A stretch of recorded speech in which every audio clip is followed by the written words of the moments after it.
Listen, people are, the black community is suffering, and you're saying it's great. You're saying it's great. Everybody else is suffering, and the black community is suffering. The black community is suffering. This is fine. I'm okay with the events that are unfolding currently. Good morning, good afternoon, and good evening. Welcome to Critically Drinking. I'm your host, Rashawn. Give me a second. I was trying to type something and I started prematurely. Just un momento, por favor. Let me see. Let me see.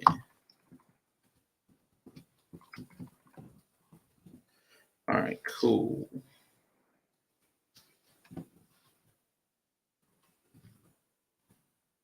All right. Thank you all for being patient. Appreciate y'all for coming through.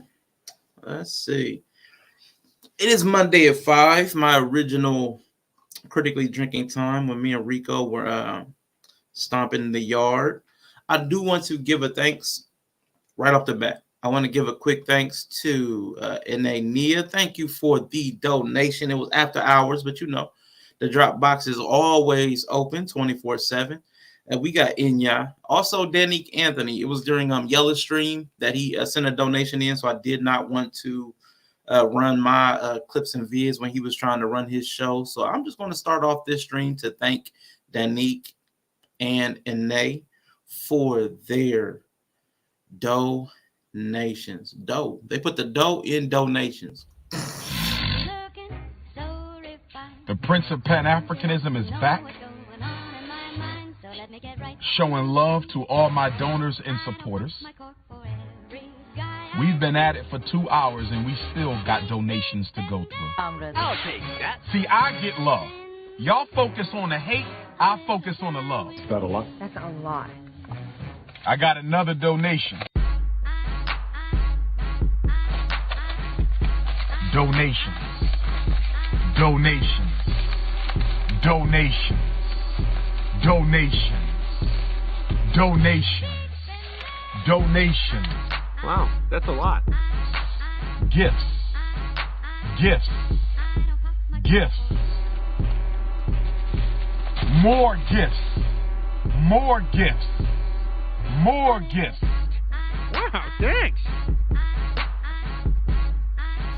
Again, thank you, Ine. Thank you, Danique, for the donations. Not during my stream, but you know, they did come through to the channel. So I appreciate the love and the support for what I'm doing over here. Also, thank you to Harris Tribe Media Group and New Growth Old Soul, who both donated this month. So thank you all for your contributions, because that helps us keep going. But I want to tell y'all what y'all in for today. Now, I am going to talk about my experience with therapy, like in total. I'm going to like try to, because I've had a wide array of experiences. So I want to, because I'm back in therapy. Well, I'm actually having sessions. I'm going to go through the entire story. I'm going to go through the entire thing. I'm going to talk about the different obstacles I faced, why it was so hard for me to get in, not just personally, but some of the like logistical stuff. Then I'm going to get into like what I've been. I've had the one session from this guy, this Max guy. He's cool. He seems super cool. But there were some things that he was able to kind of stitch together, or I had like I gleaned while we were talking about some stuff. So it is like talk therapy. He is a psychotherapist, but again, it's my first session, but I intend to do more of these, like maybe like once a month or something, once every something. But the insight that I got during the first session actually helped illuminate some issues that I've had streaming. So I think it might be useful to share some of that as well. As y'all know, I'm pretty open about a lot of things. There are some things I still probably wouldn't share publicly, not to strangers. So some things I'll talk about, some things I won't.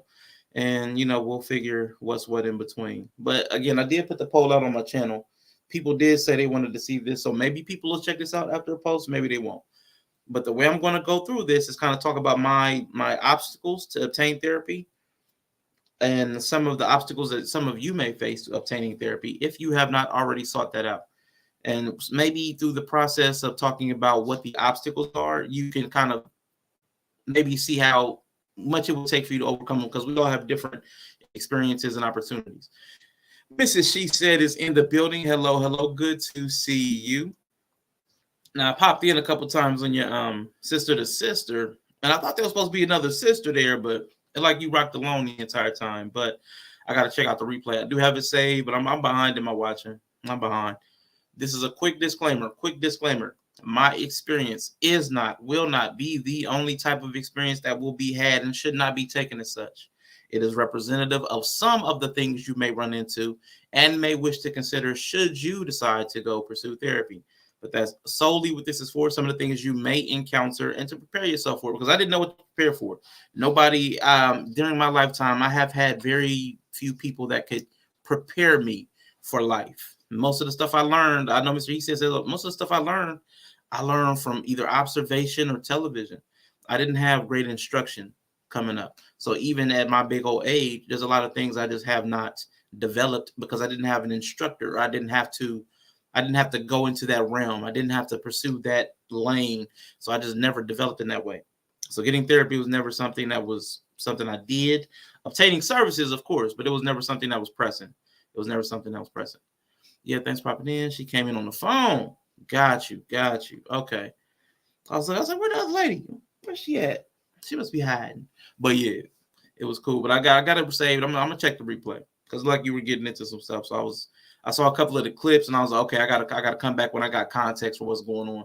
Because one of them felt real heavy, and I was like, I need to see this one.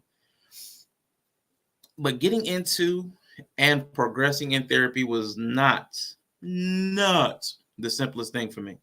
It had a lot of setbacks and complications along the way, and I will admit that most of those were mine. Most of those up here, problems right here. Reasons that you may hold off might be the stigma around therapy. I don't need to tell some stranger, or that's for women, or you don't need it, or the insurance, or affordability. That's real. Accessibility. There are not a lot of therapists, and if you're looking for someone of color, you have an even harder time. And you may have low quality therapists, because believe it or not every person that's professional is of the same grade. Not everybody got out of school with the same grades. Not everybody goes into the profession with the same type of ability, competence. So you may have had poor quality care, and you may have had a bad experience. Like a lot of us are not in church right now because of church hurt. Somebody got hurt in church, you never went back. Like, this can't be God. This can't be therapy. I went to somebody and they told my business. They got a confidentiality agreement, but they tell them, I heard somebody talking about what I was doing in their session or something. There's no telling. I don't know what y'all have experienced, but I know because we're human and we're messy. Y'all probably seen a lot of different things. Y'all probably had a lot of experience that I have not had. And I'm not here to tell anybody that pursuing therapy is easy, like a lot of people seem to do. No, just go to therapy. Just go to therapy. Just go to therapy. Man, stop it. I'm just here to share my process. Maybe something in there will be beneficial. Maybe to someone that didn't move on, like I didn't move on for a long time. My experience, again, will not be everybody's. Like life, everyone has a different factors. You may live in an area that has like no therapist. You might live in a more rural area. I have no idea what your barriers are going to be. But I just want to tell you what mine were. Maybe they'll illuminate what yours could be. And maybe you'll take the steps to try to jump into it. I'll tell you my first barrier. My first barrier was insurance, man. I'm going to tell you first, though, why I didn't pursue when I was at this one job. I was at this one job. They had an EAP program, Employee Assistance Program. But I knew HR. I used to hang up on this floor with HR in the county. And my God, all they did was gossip. All we did, but I used to be up there. I used to be up there getting all the time with HR, because they knew everything. They knew who was taking off on FMLA. They knew who was off on pregnancy. They knew who was getting ready to get fired, who was just fired. Man, so there's no way I'm going to these people who I sat there and listened to everybody else's business with. I'm not going to try to get a referral through the Employee Assistance Program, which they would know about. Wasn't a chance in Hades. Wasn't a chance. I wasn't even going to hint at that around them, because they used to tear people alive. Businesses were shredded all over that job. So there was no way. So I get why some people probably would not reach out to their employer, because they don't want things to get back. And you never know if people are supposed to keep stuff confidential, but we're people and we're messy and we like to gossip. So a lot of times people just don't feel comfortable. So I know that's a barrier for a lot of folks, especially if you're trying to go through your job. But right now I got the broke boy insurance. Now with broke boy insurance, you definitely got to worry about what's in network, what's not in network. You got to be aware of all of that stuff. You got to figure all that out. Even still, some therapists will require a referral. Not all therapists are taking patients at the current time. Some people just won't want to deal with your insurer because of the way they pay out. Not all insurances pay the same way. Some don't pay on time, some don't pay in full. There's all kinds of things on the billing side that prevent people from getting care because of the type of insurance they have. So all of those things are considerations and barriers and obstacles that you may face. So that's, again, just something to consider. Don't get frustrated. You will get frustrated, but don't take it personal, because it's not about you. The insurance world is messy. It's nasty. My therapist was complaining about the whole billing process. I had a billing issue. The guy that came in me and sat down behind me, he came in and he had a billing issue. So if you try not to take that personal, I did. I was taking it personal. I was going like, I'm done. No, you start messing with the money. It ain't funny, because they billed me for a session I didn't have. So I was ready to snap. Do they take IOUs? No, they do not typically take IOUs, but they may. I mean, you can negotiate. What's up, Godless Sewing in the building? Everything is going well. But I just wanted to let people know about that, because insurance, in network, out of network, possibly in network facility, but it's a doc that has, like where they rent booths, so to speak, like barbers rent booths and salons rent booths. There might be somebody that practices at a location, but they float between different locations because they're not a part of that actual practice. They just kind of have like a conglomerate or affiliation or something like that. There's all kinds of different things that you need to just maybe ask an extra question. So be aware of that. Searching is difficult sometimes because a lot of information is outdated. They're not well, a lot of the places are not well funded. They're not well staffed. They might have one person running the entire office, so you might have to call a lot of times and leave messages and call back, and you might have to pop up on somebody. Now, unfortunately, that's the way it is. That's the way it is. So, I mean, I would say all this stuff was frustrating. It got annoying to me because I don't like chasing anybody down for anything. That's just not my. I'll let something go so quick. So a lot of the times, that's what will happen. I would get tired of calling or having to call back or trying to catch people between sessions, or I need to talk to so and so. I got tired of it, so I would just quit searching. So that's the thing. But I will tell you the assessments. The assessments are kind of interesting. I'm going to tell you a little bit about my history with therapy. So my first time in any type of therapy session, it was when my nephew was young. He was around 10 years old. He was about 10 years old, and his mother, history of problems, father decided to become a jailbird for whatever reason. He decided that was going to be his path in life. So not having parents that were available, me and my mother both played important roles in his life. But because of the I guess that parenting thing, when your mom's not around, your dad's not around, it still affects you emotionally in some kind of way, even at his young age, even though he didn't spend a lot of time around his father. And I guess his mother was back and forth. It just affected him. And it came out in like a rage. It came out like a burning rage and a quick temper. So we got him into family therapy, and we decided to all go. Like everybody that was present, willing to participate. So it was me, my mother, and my nephew in this therapy session with this little young white lady. Everybody's older than her except for my nephew. But some of the things I learned there are some of the things you've heard on this platform, because I did not know. Because again, I said I did not have a lot of instruction coming up. So hearing that thoughts and feelings and behaviors were linked, how they're all connected and they feed each other, that took me down the rabbit hole to learn about stuff you've heard, like cognitive behavioral therapy and affective stuff. So a lot of the stuff I've learned was because of that. The first few sessions that we had, I was like, wow, I never thought about them all being connected and all being a starting point. Because the starting point for some of your thoughts and emotions are something that you're doing. So you may have a habit that creates thoughts and feelings. You can also have a thought that creates emotions and behaviors behind it. You can also have a feeling that makes you think certain things and behave a certain way. So all three of them are almost like different minds running in you at the same time. Your thoughts, your feelings, and your behaviors are all running, and they all can start off a pattern that the other two follow, which was That was like a moment for me. So that was when I was in. My nephew, he hated it. My nephew hated the sessions. He did really not participate. He wasn't in for it because he was like 9, 10, 11. I want to say 10 or 11.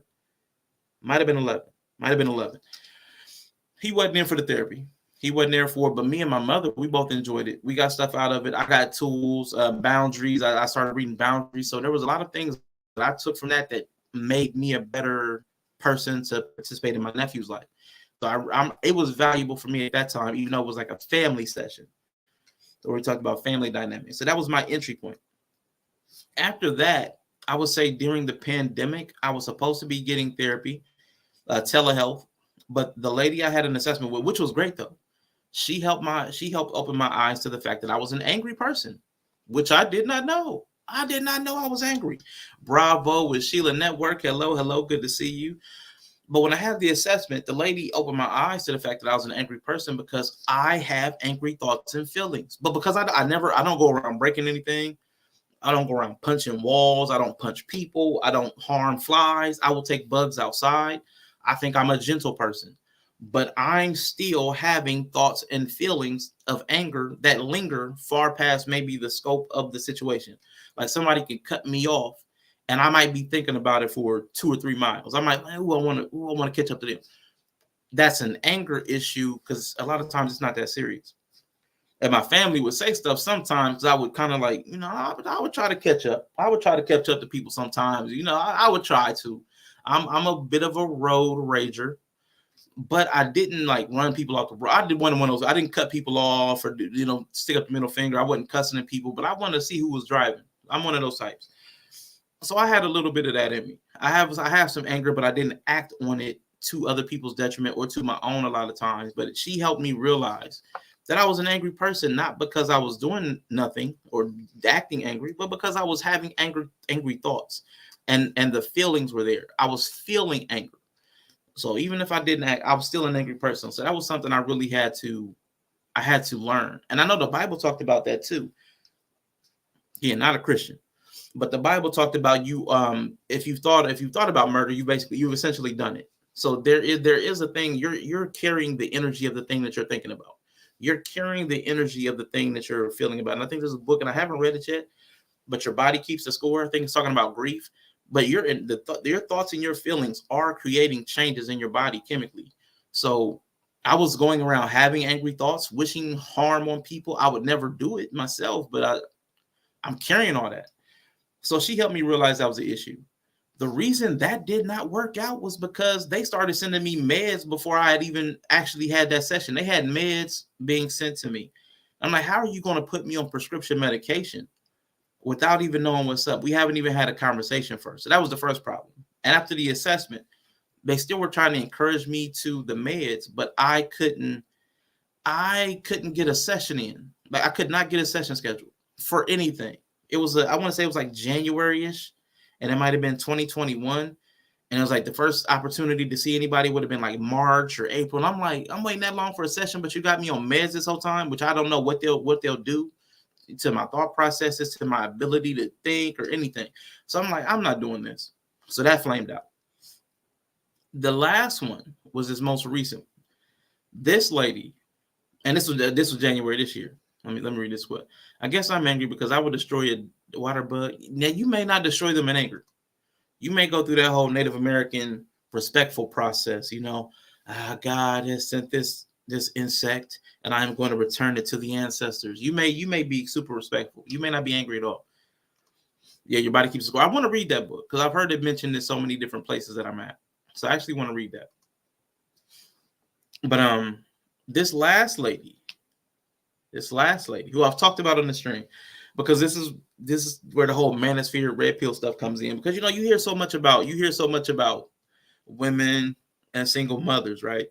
So I get this doctor, we have the assessment. It seems cool. She seems cool.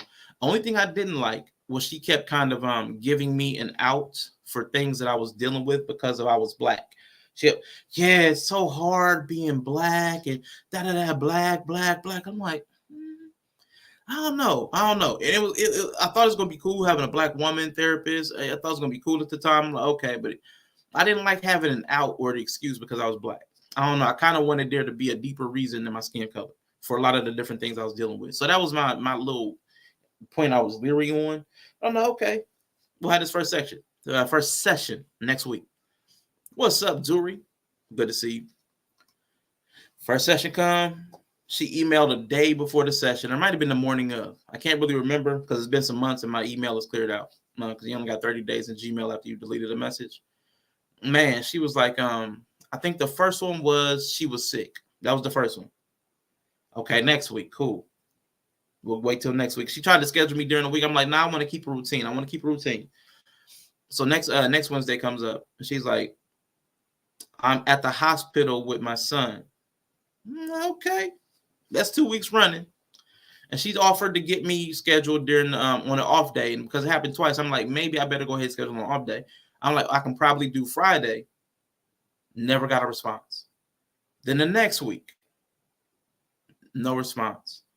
I sent a message, hey, I haven't heard anything. Am I still having my session on Wednesday? No response. No response. Week after week, no response. I'm like, wow. Okay, so I quit sending messages in the little portal. I'm not even tripping until about 2 months later, I get a bill. I saw the assessment. Then I saw the first session was billed on there. I'm like, oh, wow, we got a problem. So, and going back and forth with the office manager there, trying to get some paperwork done. Eventually, there was this notice that went out to all the therapists of that place. Dr. Porter is no longer, she's on sabbatical or leave of absence or something with no expected date of return. All her clients can be shifted over to blah, blah, blah. Or, you know, we can send your file forward. And I was like, wow. So the whole issue, she ended up leaving. No idea if she's coming back. Never got to meet her in person because after the assessment was telehealth. Never got to meet her in person, but man, she never made a single session. Didn't get any of paperwork sent over. But did we have the same therapist? Let me see. I had that with a therapist too. Couldn't get past the black struggle. I'm like, lady, I got bigger issues in it. Yeah, I didn't like that. It's important to have the correct fit when starting set. It is. New growth, old soul in the building. Good to see you as well. Yeah, she was totally out of order. Her ethics are definitely off. Yeah, it was bad. It was bad. But this past Wednesday though. So sorry if you experienced that. I experienced that. I apologize. I appreciate that. Yes. It was just funny. It was funny because I was looking forward to therapy. That's the issue. I was looking forward to it at that time. So at that point, I kind of gave up. I emotionally checked out of the process of getting therapy. But I was like, because I did have some prompting. I did have some prompting and prodding. I did go ahead and try again. And I actually even stayed with the same company because they said they had a guy there. And I was like, let me try it. So my first session with him was this last week. And that's kind of catching you up on my history with therapy through, you know, family therapy with my nephew, the experiences in the meantime where it didn't quite work out. Even like I talked about the HR thing where I was not going through employee assistance. I was not doing that because HR talked about everybody's business on the table. So never. So my first session was Wednesday. Beautiful. It was beautiful. I want to tell you what brought me. So for me, my perceived issues in myself, when I think about if I have an issue that I want to deal with, I believe I have issues around anxiety. I feel anxiety. And a lot of other people, I don't claim this word. I never claim this word. I've never accepted this word. I don't know why this word. I don't like this word, but everybody uses it. Professionals, family, depression. Everybody says depression. Rashawn, you seem depressed. You're depressed. I'm fine. I'm okay. So finally, I had so many arguments, I would say, to the cusp of arguments with people who love me, that I was depressed. I'm like, if I'm depressed, because I still have all these positive experiences. We go out to eat, we go to the movies, we sit and laugh and talk, we're hanging out. I'm like, where are y'all getting this depressed stuff? I'm like, I don't get it. I'm still having all these great emotions and happy and joyful and grateful, and you guys are like, you're depressed. I'm like, where is this coming from? Finally, what I got to was that because I don't like to do a lot of different things. I don't like check into life. I'm not one of those exuberant, experienced type people. I don't want to go a bunch of places. I don't want to be around a lot of people. So my nature comes off, I guess, depressive. I'd rather just be at home. I'm avoiding. I'll admit that. It's going to come back in. It's going to tie back in because it came up in the session. I don't consider that depression. I don't feel a great deal of sadness during the day, or most of the time I'm not really sad. I'm not really angry most of the time either. But it's probably because I'm avoiding a lot of the situations that would bring up the negative feelings. So that could be, and again, I only had the one session, so we haven't talked this all the way through.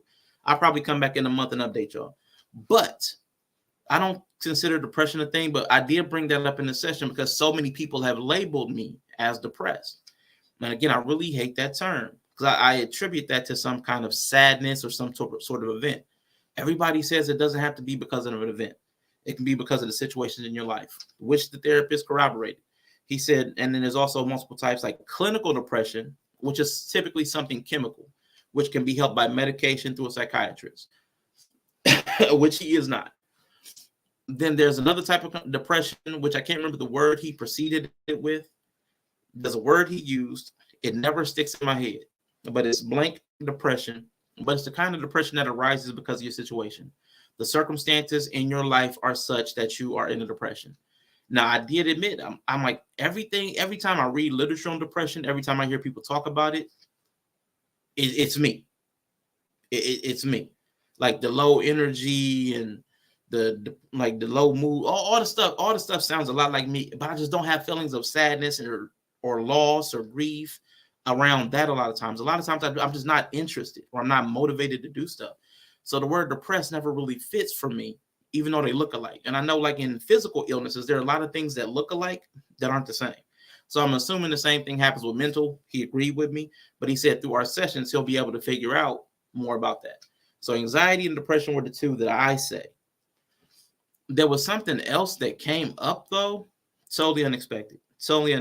I do want to bring up, though, that he talked about what are my end goal expectations. Now, this is important, too, because a lot of therapy counselors, we make fun. I know Yella makes fun of people that go to therapy. He's like, when does your healing journey end? When is it over? Why are you always healing? You're always healing. He asked, like, okay, what are your expectations on timelines? Because he said his goal as a professional is for me to not need him. So I was like, I like hearing that. Because I'm not somebody that wants to be somewhere for a lifetime. If I'm dealing with it, I could not, even if it was childhood trauma. I don't want to spend the entire 10, 20, 30, 40, 50 years of my adulthood working on childhood trauma. If it was that traumatic, man, I ain't gonna say that. Wrong setting for that joke. But I'm not spending 10, 20, 30, 40 years on the exact same trauma. I can't do it. I don't have the patience to deal with one topic, one idea for that length of time. So yeah, he's super cool. He is super cool. I like him a lot. And he said he enjoyed our session too. But he said he does want to help me turn some of my insights into action, which I know a lot of y'all will appreciate. I almost stuck a finger up, but I'm gonna keep that. That's not a rage. It's not an anger issue. It's not an anger issue. I'm not angry. All right. I'm not angry. Anyway, I want to, he talked about end goal expectations. I talked about my prior experience with therapy. There is a quick video I wanted to play because I think it's important. And this is actually from another clinician, an actual psychiatrist, explaining, and I want to get into why therapy. It's a happy issue, absolutely. The why of therapy. Know in their heart of hearts the 2 or 3 things that they're doing that are really getting in their own way. Mm-hmm. And it's a better idea to stop doing the 2 or 3 things that are really getting in your way than develop like 10 new habits that are good, because the 2 or 3 things that are bad are probably more bad than the 10 good things are good. Let's say I'm lazy and I like watching corn. Okay. Corn. On YouTube. Yeah. I hear you. Yeah. I think I understand. Yeah. So men have come to me for those reasons. Mm-hmm. Laziness is tough. Now, one thing that I might do if I was in a session with them is to begin to create some space. If you're a lazy person, then there's nothing I can do about it. It's like you're just lazy. That's how you are. That's how you think about it. I can't change who you are intrinsically. But maybe sometimes you fall into lazy behavior patterns. Maybe you just let some things slide. Maybe you don't honor your commitments to yourself because you don't see that there's any consequences to doing that. So I create a bit of a distance between that self-attribution and who that person feels that he is. Because if you are lazy, you are dumb, what are you going to do to change that, right? The self-attribution. That was an important point because a lot of us tell ourselves a story. We have a story that we tell ourselves that we're this, that we're that. And that language that we use sometimes offloads any need for us to make any changes. We've accepted something. Well, I'm disabled, or I'm not smart, or I'm fragile, or I'm the weak, I'm the sensitive one in the family. So that doesn't mean I have to make any changes. I don't have to toughen up. I never have to be able to learn to take criticism. It absolves me of any responsibility to make any change because I've accepted this role. I've accepted this role as weak, as victim, as whatever it is, whatever language you use. Like I said, lazy, I'm lazy. I'm lazy, so that, of course, absolves me of ever having to exert myself because I accept that I'm lazy and I tell people that I'm lazy. And I Rashawn, I say that I'm lazy. So then, of course, that excuses me within my own mind. And there are lots of times I just don't do something because I tell myself that I'm lazy. So there's a narrative issue. And sometimes a lot of what therapy is trying to unpack that story that you're crafting. Why do you need that story to protect you from something? What are you protecting? They try to ask questions to help get to those answers. It will not necessarily change all the situations, but if what your problem is somewhere in the story that you're crafting, the thoughts, feelings, behavior bubble, like because you think that you're lazy, you feel that you don't need to make any changes, therefore you never take action. If that's your tree, if that's your flow chart, you're stuck there. But if you could change the way you think about yourself, it's not that I'm lazy, I just don't have anything that I care about enough to take action on. Then I could pursue a life that is filled with things that give me the meaning and motivation to pursue them. And then I could realize, oh, I'm not lazy after all. I just haven't found the things in life that I desire. I haven't found the things in life that are important to me. I've had a false story in my head this entire time. So that's, for me, the why of therapy, right? It's like an excuse that we hide under. Yeah. And a lot of us we hide under different blankets. And not all of them are without merit. I mean, sometimes you really can't run this race because you don't have a leg. That's cool. But then you got the Blade Runner guy who figured a way around that. So it depends on how much investment you want to take into your own life and your own outcomes. And I think therapy helps people start to figure out what's them, what's the other. Like I was taking my nephew. I talk about my nephew from time to time. This past Sunday, I took him out driving because 22, but he's never had to drive. Never had to drive. When he was a teenager, I took him driving a few times, like to get practice and get behind the wheel of a car. But he never really had to. So that skill is kind of lost. But I'm like, it's like riding a bike. Took him out driving. And when I set up some cones, of course, he on the left side, he would always hit the rubber at the bottom of the left side cone. So I had him park in between the two cones, get out and look.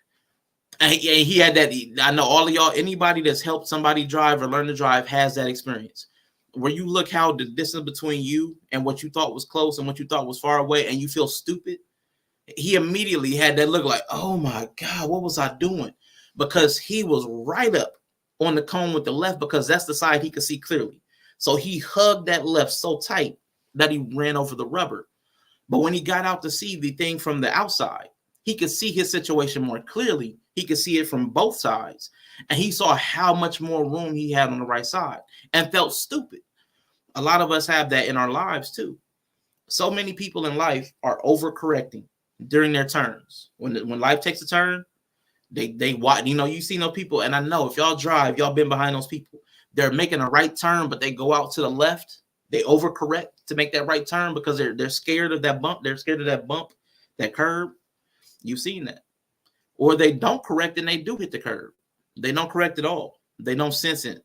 They don't move. They just blindly take it and they hit that bump. Therapy is a way to help you decide if the issue is actually you, the driver, the vehicle, your life, the terrain, your environment, or other drivers that are causing the problem. Because therapy is not going to help you address the terrain or the drivers. Talking at therapy is not going to fix your house. Talking at therapy is not going to fix your job. It's not going to change your boss. It's not going to change your sister. Therapy is not going to do any of that. But if the issue is in you, the driver, or the vehicle, your life, you have the power to fix a lot of those things. And that's what therapy is, to help you see where the issue is and if it's within your control. And if it's in the first two, you can influence the other two. You can influence your environment. You can influence other people, but you can't change them. So it's important to get those understandings, because a lot of times people try to control things and people that are not under their purview, as opposed to fixing themselves. I want to get into the actual section, the session. Okay. Now the actual session, and I said I talked about the depression thing, and I didn't see it as depression. I did not see it as depression. I still have a hard time with it, but I see why now. He asked me, I don't even remember what question he asked.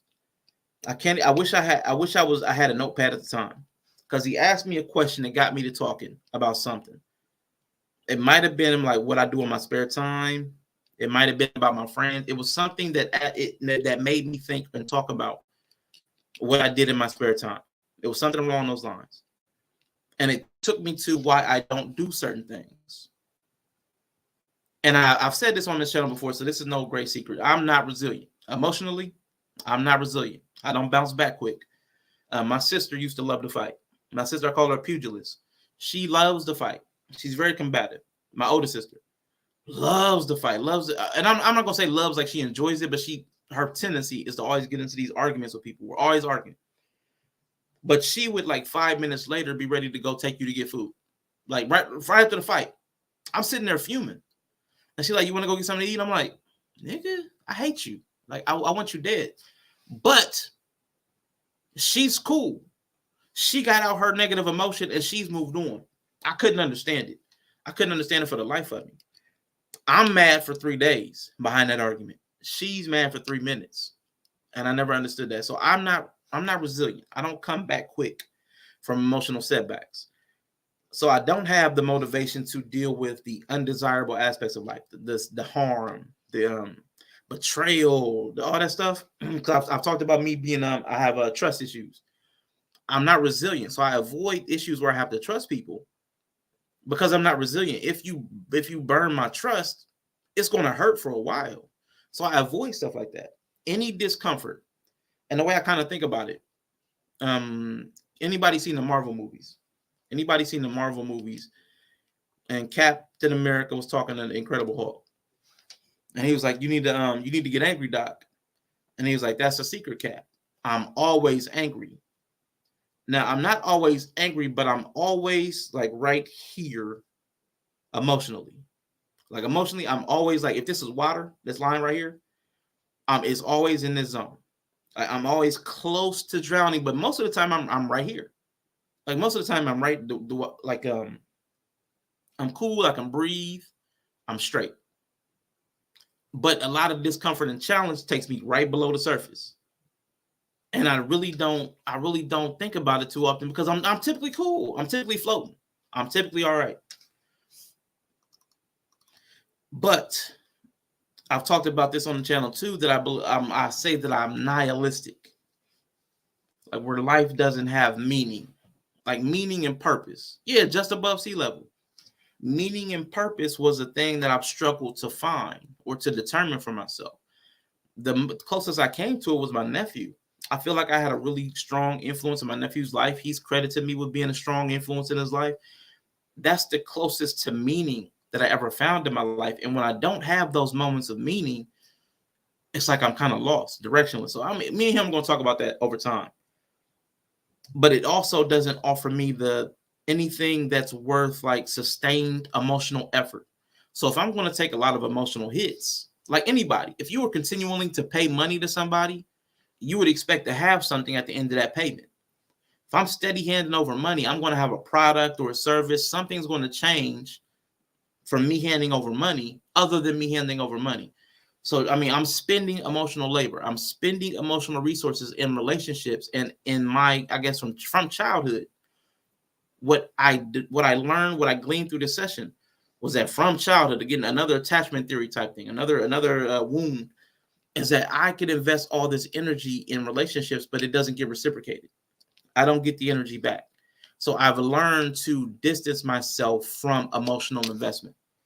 So I hide from spending any emotional capital because I don't get returns on it in the ways that I value. So it's not worth it for me.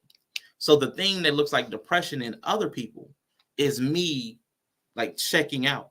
That's me not spending any emotional capital. So it looks like I'm not enthused because I'm not. I'm not going to get the same return rate that other people will from going to this activity. We want to go on vacation. We want to go on a cruise. All of y'all get something from that. I don't get the same emotional investment because I hinted at it on this channel, but I never really thought about it. What I like is contact. What I like is connection. What I like is conversation. The people around me, like a lot of times my friends and family, I could not get the same level of conversation from. I never was comfortable. I never was accepted until more recently. And I developed a relationship with my nephew as he's aged, and my mother as we kind of repaired whatever fractures were in the relationship from childhood. That's about it. Even the friends I spent the most time with, I couldn't talk to about everything.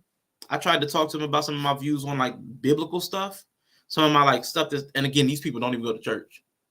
They don't even go to church. When I talk to them about some of my stuff, like, the Bible's not correct here and here, and it contradicts itself here and here, I was called the devil. I was literally called the devil. So, I mean, I've got a picture where I'm walking around with horns. Like, I put my fingers up there like horns because they were calling me the devil while we're all hanging out. And I'm just trying to talk about religious stuff. So I didn't have a place to talk with people who could understand and share the same sentiments. What's up, man? Thank you, Greg Bryan. Appreciate it, man. Actual date is tomorrow, but I appreciate you because I don't think I'll be live tomorrow. So, and with family, it was much the same thing. I really couldn't talk to them about much. Most of the family's women. I was a guy. They definitely didn't have my interests. So until nephew, it was the first person in my family I could talk to about stuff. I mean, once he got of age, we could play video games when he was younger, but I couldn't talk to him about stuff. But now, me and him both kind of have that same religious, that psychological, philosophical, religious kind of dynamic, and we talk about that stuff. And we get my mother, even though she's a Christian, we'll rope her into it, and she can go so far, and she can entertain certain thoughts, and it's been great. That's been a great dynamic. That is fulfilling. But I couldn't trust other people to have that dynamic with. So I found during that session, I had that aha moment. That's why I like being here, because a lot of you guys, when we actually have conversations, when it's not, like y'all chilling now, when somebody's up here, like Bree's up here, Yellow's up here, I can have those conversations. When Rico's up here, when people are up here and we're talking, we have those conversations. It fulfills that part of me that I didn't even know that I was missing. And I had said that in a weird way one time. What's up, Touching the War? I said that one time when I was talking about what I did not know, that when I started the channel, that it was something that I needed. I said it like that, and I did not understand even then what it was that I needed. And what it was, I had lost the ability to connect. I lost the ability to connect to people because the people in my environment, I wasn't able to connect to because their interests were too dissimilar. Our lifestyles were too dissimilar. So I just couldn't connect to a lot of them. Age in some ways, because all my friends are older. I think my youngest friend that I spend time with routinely might be mid-50s. I mean, so it's been weird. So that when we were talking about the dynamic, and he brought up a loneliness, and I was like, oh shoot, because I don't consider myself lonely because I don't want to be around people. And I was like, oh crap, I have a reverse loneliness problem. Like, I avoid people because they leave me in unfulfilled relationships that I still have to invest emotional capital into, which for me is worse than, I guess, what I have. I guess I'll be lonely. That's worse. It's worse to be in relationships that are unfulfilling, that you're still pouring into. That's the absolute worst for me. God, that's terrible. If you are surrounded by only women, you win every sword fight. Bright sides, facts.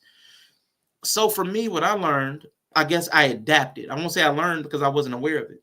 I adapted a life where I cut off people that did not offer the types of reciprocity I needed, because I people still require emotional. If you're in a relationship with a person, they're still going to require emotional labor. They're still going to want you to show up for things. They're still going to want you to listen. They're still going to want you, but I wasn't getting back anything that I valued.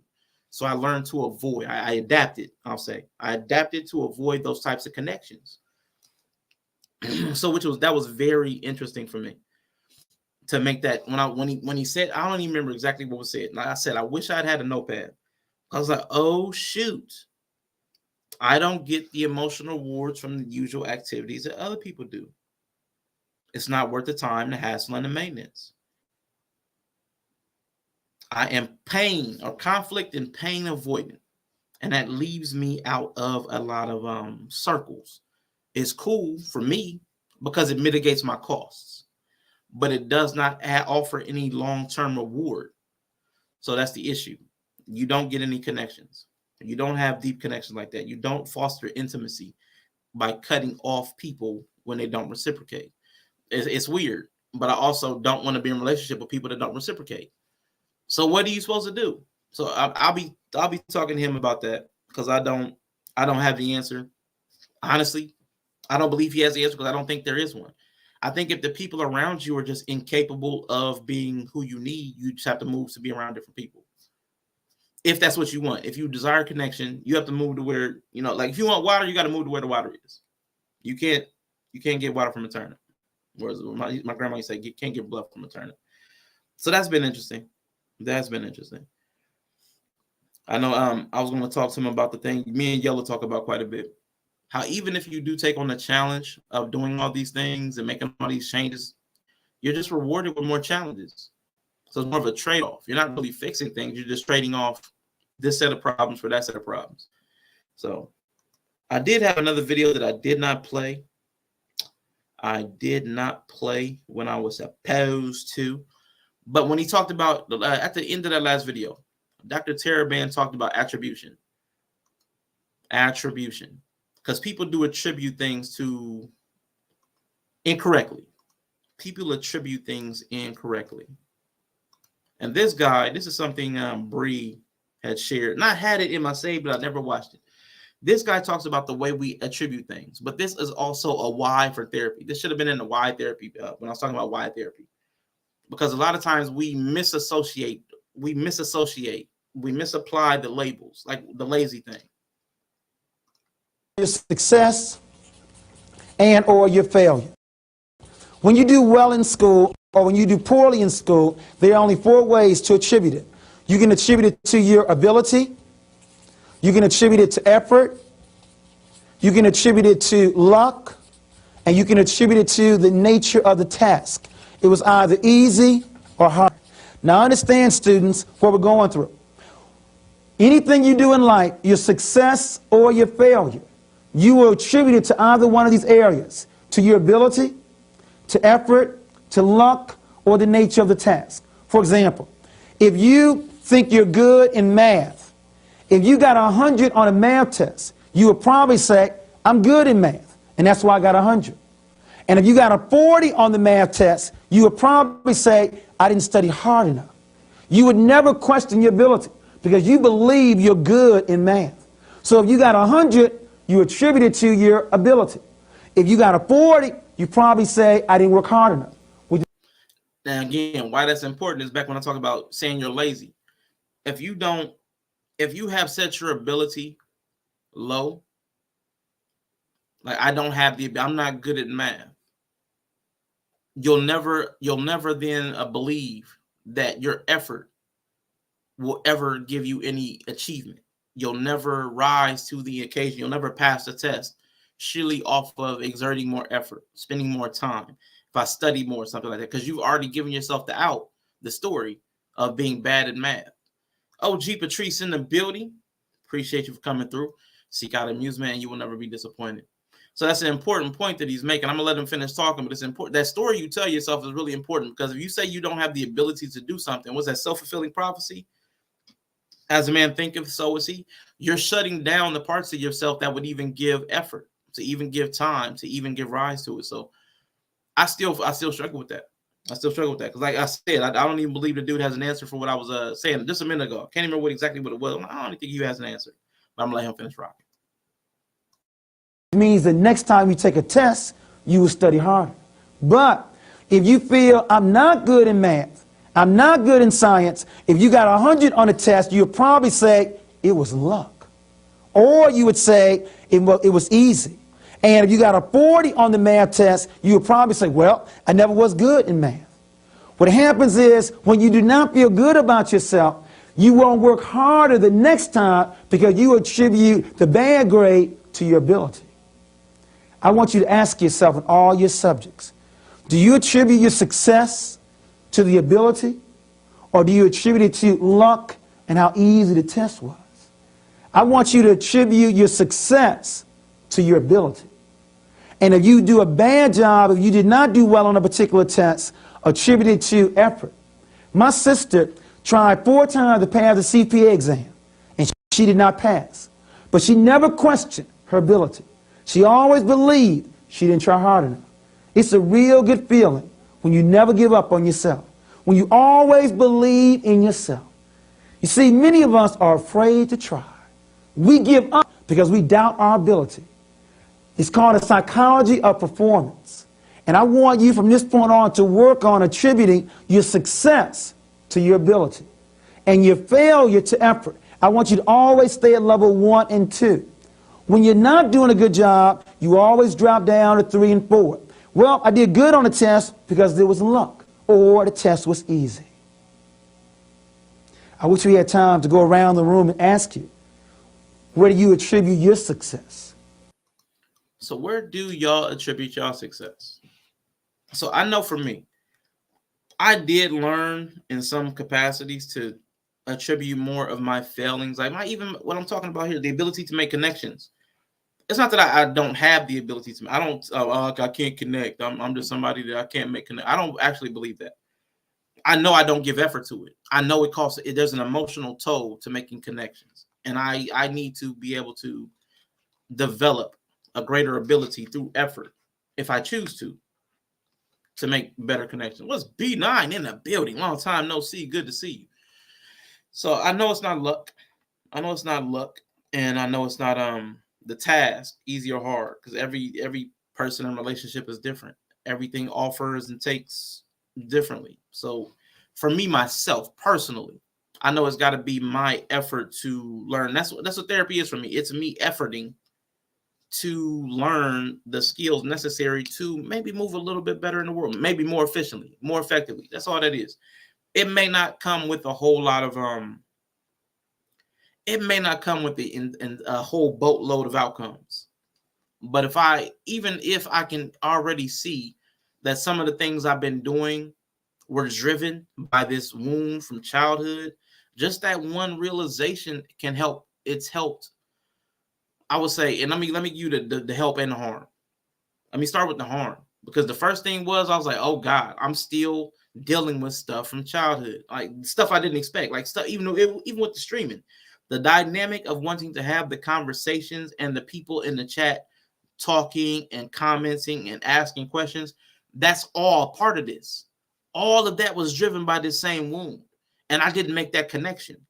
And so as smart as I am and insightful as I am and I'm like, no, I'm still driven by these same impulses that were implanted at me during my childhood. To me, that's problematic. So that's the harm part. But it helps because now I see where the problem lies and how pervasive it is, how it affects almost like anything you do is everything you do. There's some kind of quote. I've said it before. But I've been driven by this thing, and it affects every area of my life, like every single area. This one dynamic, had no clue, was blind to it. What's up, the world class? Appreciate you for popping through. And I'm about to read this Greg Bryan comment. I am being sincere.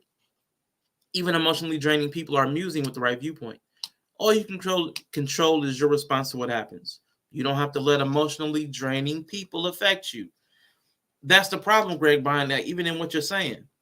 Like, you don't have to let emotionally draining people, if they're emotionally draining, that affects you. If it drains you, it's affecting you. Just flat out. If somebody takes $10 out of your pocket, they've taken $10 out of your pocket. That's $10 you don't have. Just quite literally. The fact that somebody is draining you, they affect you.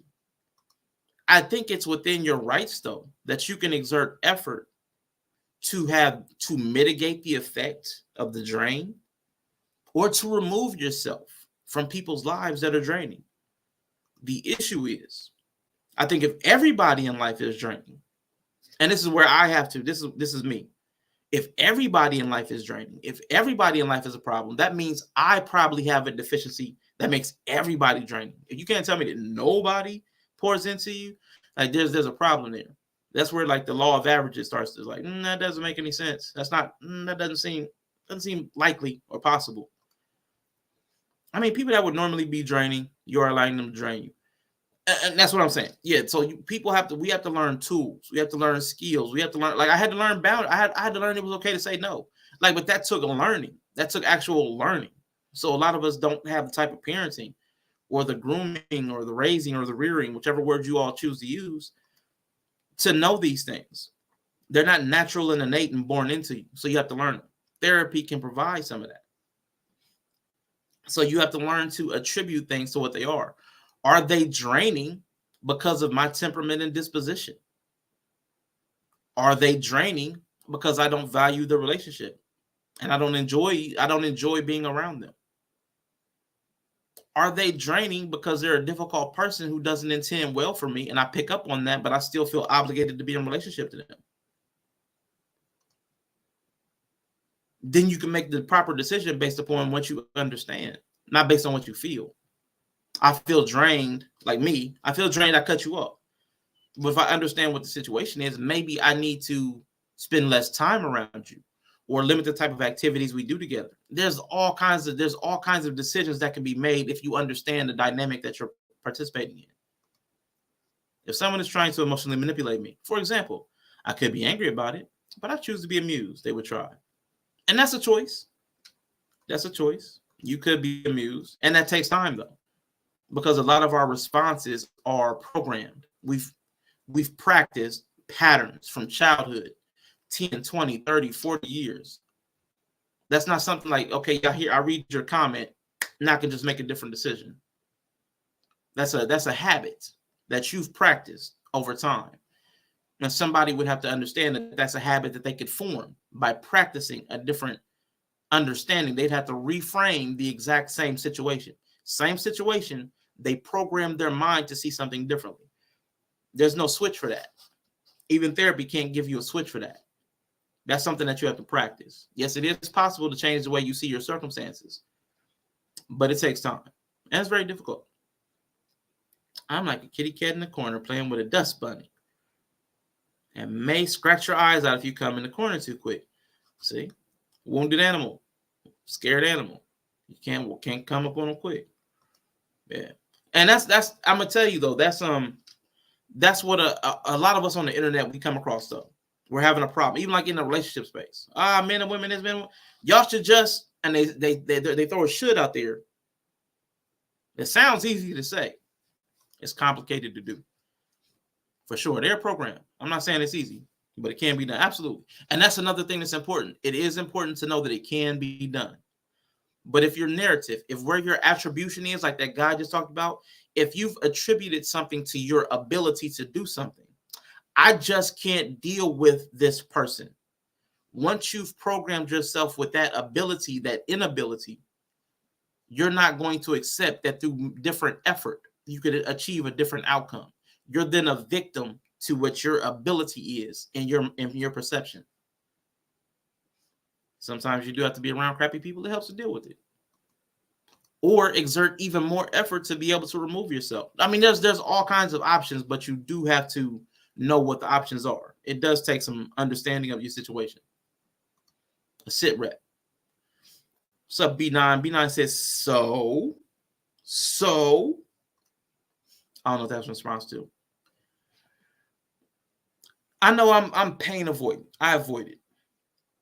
And I'm not saying it's good or bad. This is what I do. I'm glad I kind of have an understanding of why I'm having this obstacle in so many areas of my life. I'm glad I have an understanding of why. That means I can address it head on as opposed to just being affected by it, influenced by it unwittingly, unknowingly.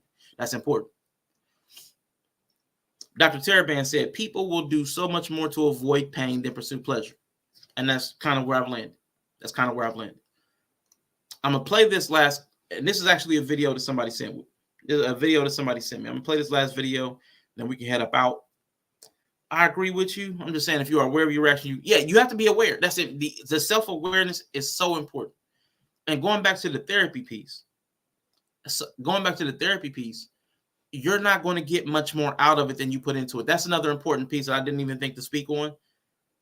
If you do go to therapy, if you don't want to talk or you don't want to be honest and authentic, you're going to limit your interactions.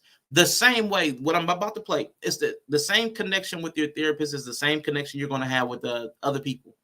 If you're not honest and open and vulnerable, you're probably not going to have the reward of getting anything deep and meaningful back.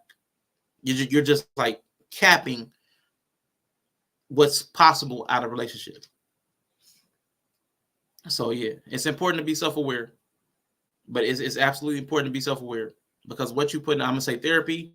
I read somebody was saying like therapy is like a replacement for friends, because a lot of people just don't have friendships. We don't have, like, I'm learning skills that I probably would have learned if I had the type of parenting that some people are afforded. Some people have the type of mother and father that can pour lessons into them, or grandparents that can give them a lot of wisdom. Some people have that. I think therapy, unfortunately, is probably being overtaxed. The system of therapy is being overtaxed because people just didn't have the proper child rearing. So it is what it is. But now that we know what it is, we can address it. So if you don't have the type of insightful friends that can look at you and understand you and like, hey, maybe you want to try this instead, or I think you're looking at it the wrong way, or I think you're blowing this out of proportion. Therapists come in and fill the role of family and friends and elders that would have been in our lives before, but that just aren't there now, through distance, through whatever. They're taking the place of those relationships that we do not cultivate or don't know how to cultivate anymore. So now we're paying somebody else to give us that feedback that our families and communities would have given. So some of the stuff is very specialized, but I'm just saying some of the stuff is so basic. Like, hey, Rashawn, you're avoiding stuff because you're tired of being hurt by people. Somebody could have told me that. Like, somebody, you know what I'm saying? That's not, you don't need to go to school for that. You don't need a degree for that. There are people that have things that require a degree probably. But a lot of the stuff that a lot of us go to therapy for is some very basic stuff. Somebody hurt us. And we're acting off that hurt. And it's influencing all the areas of our lives, but we're not aware of it. We probably should not have to pay people. But again, like myself, we don't cultivate the type of relationships where we can have that dynamic where people can speak into each other's lives honestly and openly without repercussion. We don't have those type of connections as often as we probably should. There's no such thing as too quickly. Just take the compliment, ladies. I can't stand y'all. Anyway, I'm gonna play this last clip, this video. Now, this one's about 10 minutes. We're gonna sit with this one because this dude was talking about intimacy and authenticity. The fact that they start off talking about God, if you're not a Christian, ignore that. Take the lesson behind the message that is talking about God and apply that to, you can apply it to anything. Authenticity and intimacy, because it was a message I really needed to hear anyway, because it's what I'm dealing with. Being able to be authentic and develop those connections, because it's important. And I would even say that there's a level of that trust and openness that you have to take into anything, including therapy, but your friendships, your family ships, all of that. Meaningful relationship with God tied to meaningful relationship with people. That's a great question. How does my meaningful relationship with God tie into my meaningful relationship with people? Correct? Yes. Intimacy. I think intimacy is what defines relationships. Intimacy is an honesty. It's an openness. It's a transparency. It's a vulnerability. It's communication. There's an openness. There's a respect. Here's my favorite part about intimacy, bro, or what makes it intimacy, or one of the defining aspects of intimacy is it has to be mutual. If it's not mutual, it's no longer intimate. Intimate doesn't mean sexual. Intimate is everything that I just said. You see what I'm saying? But the essence of it is that it's mutual. So it's when both parties come together and they agree to bring all those characteristics to the center. that makes it intimate. So I think that's the bridge, or that's how the two, I guess, serve one. It's intimacy.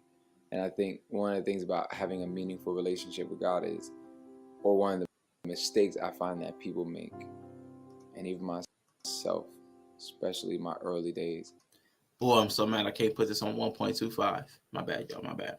Real quick, I did want to say, though, when I was talking about myself and my situation, it was really hard for me to find reciprocity. That's what I mean. You can have openness and vulnerability, but if people don't offer that back, if people won't give you the emotional labor back, if they won't like invest in your life or curiosity, or if they won't give you effort or show up for you, like, I don't want to keep pouring in relationships like that, because that's all that's available, or that's all that I found. So that's kind of what I meant. I wanted, because he did use different language. I wanted to kind of tie that together. Is me and God talked, but our talks weren't intimate. See, me and God might have spent some time together, but it wasn't intimate. And one of the most common mistakes I find that people make when they pray out of repetition, tradition, things that they've practiced or things that they've heard. Prayer is communication. Real quick, because again, I'm going to try to analogize this as he goes along. So he's talking about God, but in my relationship, a lot of my relationships, especially familial, there was a lot of repetition. There was a lot of like playing on patterns of history. We had this shared history, the inside jokes, remember wins. There was a lot of repetition in the relationship, but we weren't building anything new because nobody was really sharing who they were, how they really felt. And we discovered that at the oddest times, that people weren't even being honest or informing other people what's going on in their lives. Everything that we did was through this repetition and practice and pattern. I say this joke, you say that joke, the aunt does this dance, and we all go home laughing because we've practiced this behavior pattern. So it's interesting. Even when he's talking about the prayer life of people, he's talking about the patterns and repetition in place of authenticity and intimacy. Communication is the lifeline to relationships, but it's what are you saying while you pray? And if you look at the word prayer in the Amplified in the Bible, it always says pray. It's very gentle music. In parentheses, make your specific request known to God. Or when you're praying, petitioning, giving thanks, or interceding, you get specific. It's when you're specific in your prayers, it's usually where you find intimacy, because you're no longer saying a script, but you're truly just saying what's on your heart, what's on your mind. You're no longer role playing. You're literally going to God with that vulnerability, with that truth. And again, just to analogize it, I want to keep kind of grounding it from this God ethic. You know, this God, this amorphous thing everybody doesn't believe in to humans. Like there was times in my family or even some friend groups where you could ask specific things. Hey, I'd really like you to be at this. Like I really enjoy when you do this. Can you da-da-da? There are very specific things and asks that you can give to the people in your life. And a lot of times they won't pull through. They won't come through. They won't appreciate how much you value that aspect of the relationship because maybe it doesn't give them anything in return. So there has to be some level of a specificity in the asks of the relationship to develop intimacy. Hey, this is important to me. This is meaningful. I don't like this. There has to be some specificity. If everything's very bland and general, it's probably not very authentic. That's what I'm saying, B9. I'm trying to take it, forget the God thing. Forget the God thing. We're trying to get a different message. We're trying to take that somewhere else. Forget the God part. Transparency with that openness, you see, and that's usually what makes your prayer life not only rich, but meaningful. Prayer time can go very stale if you keep doing things out of repetition or a script. But if I can go to God vulnerable and transparent, I'm going to probably find myself being very specific. And so ultimately, that's what makes it meaningful with people too. If you ever notice, or something that I found is not a lot of people have meaningful relationships. You would think like that would be the things that we would aim for. But the opposite of meaningful, let's just say it's surface. Most people have surface relationships. Honestly, my motivation to have meaningful relationships was watching some people older than me have a lot of surface relationships, and I watch them grow old and then have no friends, have no one to talk to, have no one to call on. They end up usually lonely or alone. And I said, I'm good. I need some people in my life that know me. I don't want to live a life where, no one really got to know me. And most people are used to giving people just enough to feel like they know each other. But they don't really never know each other. And this is what I found no funny.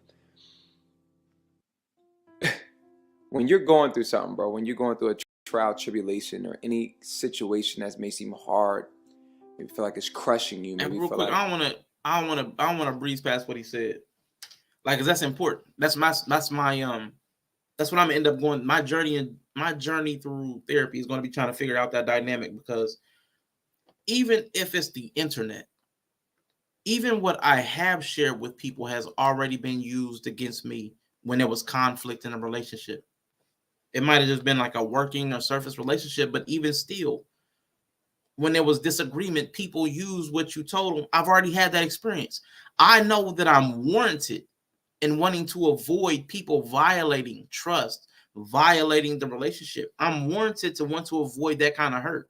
It's reasonable what my thought process is. The issue is that it's going to, if you put up such a strong wall, such a strong barrier that nobody can get in, you do end up alone. And that's the math I know I got to do. Like, is it even worth it? Because everybody comes with some level of possible harm through ignorance or through intention, that you're going to get hurt. Is it worth it? What does the relationship offer for the possibility of being hurt? And that's where a lot of us, I don't think we have a good understanding of how to work that out. I don't think we do. Because, man, people in my life, in my real life, some hurtful Negroes, boy. But I thought that's the way people just were. It took me a long time. I was in my 20s before I figured out everybody's family wasn't like that. Everybody's friends weren't like that. Everybody wasn't stabbing everybody in the back. And then in some ways, in other groups, everybody was stabbing everybody in the back. It's the weirdest dynamic, but you never know which one you're in until you open your eyes. Like, you have to see something other than what you're in to know that there's different. Because other than that, the entire time that your environment is like water to you. Like, fish don't know they're in water because that's what they're in all the time. That's what it's there. So sometimes your environment is just what you're in. You don't know anything different. You've never breached the surface to know that there's something different. You've never been on land. You've just always been in water. So you don't see water. It's just what you're in. Somebody, if anybody walks to a field like, hey, why are you in that water? What are you talking about? That's all they've ever known. So a lot of people's situations, their lives, their circumstances, they've never been in any other type of environment. They've never had a different type of relationship. And why don't you do this? Why don't you do this? Where? Show me, because I've never seen anything other than this water. And that's why I'm drowning. And you're telling me I should just come up for air. Which way is up? Because all I know is this water that I've been in my entire life.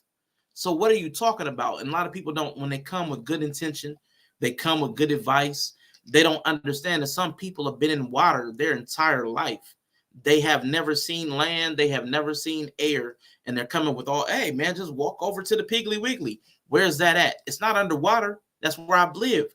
So show me something. There's some steps you got to get me to even get. What is that? Sorry, I just saw something weird. What's up, Nova Rain in the building? What's up, man? Man, but yeah, it's something people got to consider, because we do give a lot of advice, but we don't. And here's the second part. When I talked about reciprocity, anybody that would investigate and invest back, if I'm doing emotional labor and I'm opening up and I'm being vulnerable, if you throw a bunch of empty platitudes at me, that means you're not willing to investigate my situation in my life to see if ice even fits. You don't even care. You're making yourself feel better by throwing out the things that you said and heard or somebody said to you. It feels good. Oh, I'm helping. Bling, just take this. Just take this. It feels good. But the emotional capital that it takes to share what's going on in your life, the reason a lot of us don't share is because the people on the other end, when you say, hey, when they ask you, hey, what's going on? How are you? How are things? We all know that they really don't care. And if we say anything other than okay, because half the time, if we're in person, they're still walking when they ask, hey, how's it going? They're not even stopping. They're not even giving you that much regard and courtesy. So people really don't know how to care. I don't think everybody knows how to invest. I don't think nobody knows how to feel safe investigating and inquire. Hey, I'd like to know more what's going on. Maybe I can help. I know I don't feel comfortable doing that a lot of times, because the times I have, a lot of people will shut you down. So it's I get it though on both sides. If I'm investigating, maybe I just want to the other person's perception will be that I want to use the information against them the way people have used my information against me. I get why everybody's leery. I get why people don't want to invest in relationships, because I'm afraid too. I've been hurt too. So I'm just thinking that maybe somewhere along the way we can try to break some of these cycles, some of these challenges, like we can get over some of these obstacles to get to at least a functional place. That's all I ask my therapist. Like, you know what? I just want to be able to get to a functional place. I don't want ideal. I don't expect to have a whole bunch of people around me. I don't even know that I want that. But I need to be able to be functional. I need to be able to build functional connections, to be able to ask the right questions. And maybe he'll be able to help me. Maybe he won't. But I got to find out. We get to find out. You know, it's extremely painful. Sometimes when you have people you love going, or when you have people that you love with you while you go through it, it's better than being alone going through it. And I've always told people that. I say, yo, imagine you happen to go through this situation alone. But this is what I found, bro. You could walk into a room full of people and still feel alone. You could be friends with a lot of people and still feel alone. And I think what's worse than being alone in a trial or a hard situation or a painful season is when everybody around you thinks you're okay and you're not. When everybody around you thinks everything is cool with you, but it's not. It's at that moment when you realize no one really knows you. That hurts more than the situation itself. You know what I'm saying? But at the same time, you have to humble yourself and realize it's not even their fault. Because they're only perceiving you as the person you portrayed. And so most people usually probably portray that, oh, I'm good. Everything's cool with me. In the name of, I don't want to get too vulnerable. Oh, I'm cool. Oh, that's cool. No, I'm good. In the name of not being transparent. Yeah. Now I want to be vulnerable and I want to be transparent. What's up, Danique in the building again? Thank you for the Cash App on the last stream. I know Yellow was rocking, and I didn't want to play my clips because it was Yellow's show. So definitely wanted to acknowledge you. Appreciate you. Also, New Growth Also for the donation. Appreciate you both. I did mention you earlier, but I know you came in since then and I didn't mention that. So Danique, NA, New Growth, Nova too. Nova, I was on Twitch. Thank you, Twitch gang in the building. Nova, appreciate the donations. The real tough part is when they ask how's it going, and it's because they really care. Our minds are afraid of what, because we use absolutely. Ty Leaper in the building. What's going on? It's absolutely the story we tell ourselves. That's what I'm saying. When I played that clip about attribution, what do you attribute this stuff to? Is it are we afraid because there are bad people around us? Are we afraid because this, that? What is the story that we're telling? Which story are we crafting? Why are we afraid? Is this person unsafe? Or are we just afraid? I know we don't like to hear this word. Are we a coward? Are we an emotional coward? Are we unregulated? Do we share so much that we put ourselves at a deficit because we don't know what to share and when, because nobody's ever kind of groomed us in that way? What's okay to share, what's not? Do we have such an emotional need that we're trying to put too much on people and they typically run away and we feel rejected, so we don't want to share it all? We need to work through that and figure out what our patterns are. It wasn't mama. It was so true. The drive-by how are yous need to stop. They're confusing. Yeah. It's annoying. Where the money at? Oh, real quick. I'm going to tell y'all an embarrassing story. I think I'm going to tell y'all this embarrassing story. If I forget, after this video, remind me to tell the club story. I may regret telling y'all this, but I'm I'm gonna tell an embarrassing story, but it relates. Someone told them, don't ask nobody for help, or just keep going through life, maybe saying, I'm good, everything gonna be okay, or you don't want to feel like a burden, you don't want to feel needy, whatever the case may be. It's at that moment you see my relationships aren't meaningful, very surface, very shallow. A friend is born in times of adversity. But if I have no one around me in my times of adversity, I first have to check myself. You know what I'm saying? Have I given people access to me? Have I been open? Have I been vulnerable? Have I been transparent? Have I spoke up? Or have I portrayed that I'm Superman? Have I portrayed that I'm always good, I'm blessed, I'm highly favored? Have I portrayed this, I don't want no one to know, maybe I'm low on funds? Am I trying to keep up this image? Am I afraid of intimacy? Am I afraid of commitment? Am I afraid of getting too close to people? Do I have trust issues? These are real things that not only are real, but ultimately is what keeps people in surface relationships. Because if I don't get too close, I won't get hurt. And that you can't live like that. And see, the Bible calls us to guard our hearts. We test people by their fruit, by the evidence, what they show us, not what they say. But ultimately, there is a place in your life where you have to recognize you need meaningful relationships. You can't do life alone. We weren't born to do life alone. And see, meaningful relationships is so important to me because ultimately, one, we need a meaningful relationship with God.